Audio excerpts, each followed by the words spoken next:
ambao wana viwango vizuri, mkifanya makosa ya kurudia watawaadhibu.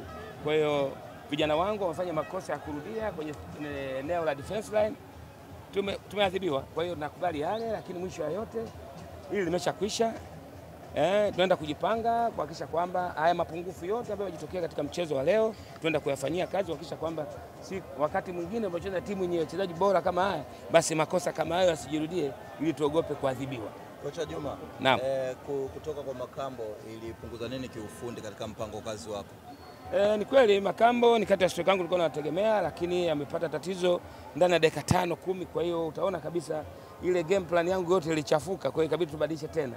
Lakini yote kwa yote ni kwamba na wachezaji wengine ambao wamekuja wakacheza wakafanya vizuri mpaka dakika 90. Lakini nikubali kabisa, niwapongeze Simba, wamecheza vizuri, wametumia nafasi ambazo sisi kwa defense yangu walifanya makosa ya kurudia, na kwa ubora wa wachezaji wao wakatuhukumu. Kwa hiyo nalikubali hilo. Mwalimu, shindano umeonaje, lakini pia umeridhika na performance ya vijana wako? Sio mbaya the way tulivyotoka na timu tuliyocheza nayo.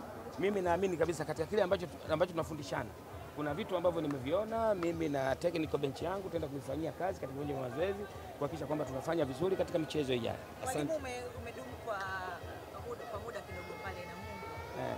Pengine sasa tunaweza tukaona msimu huu mkifanya tofauti, mkiingia hata 5 bora, kwa sababu kwenye ligi mmeshadumu. Ndio lengo letu. Siku zote timu yoyote ile ilikuwa mashindano lazima iwe na malengo yenu.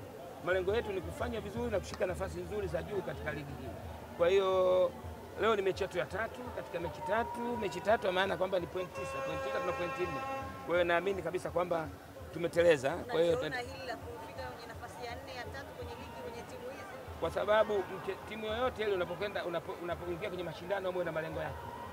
Na malengo yetu sisi ni kufanya vizuri kwenye ligi ili kupata nafasi iliyo nzuri zaidi. Hilo halipingiki. Mtu yeyote kwenye ligi lazima aingie kushindana. Hakuna kutembea huko.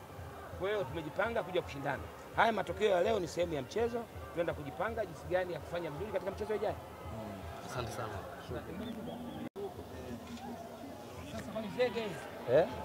Kwa maana wote mchezo ngumu yani. Alowachanganya. Mechi ilikuwa ngumu yote kwa sababu timu yote ya Simba ilicheza kama timu, walicheza vizuri. Kwa hiyo na sisi tulienda kupambana nao. Kikubwa na tumejifunza, kuna vitu ambavyo tumejifunza kule. Kuna young players ambao nao kwenye timu yangu wameona kwamba mnapocheza na wachezaji wakubwa natakiwa mcheze vipi. Kwa hiyo kwa namna moja nyingine ni funzo kwa wale vijana wangu, naamini kabisa next time tutafanya vizuri. Uliwahi kuona kocha yako?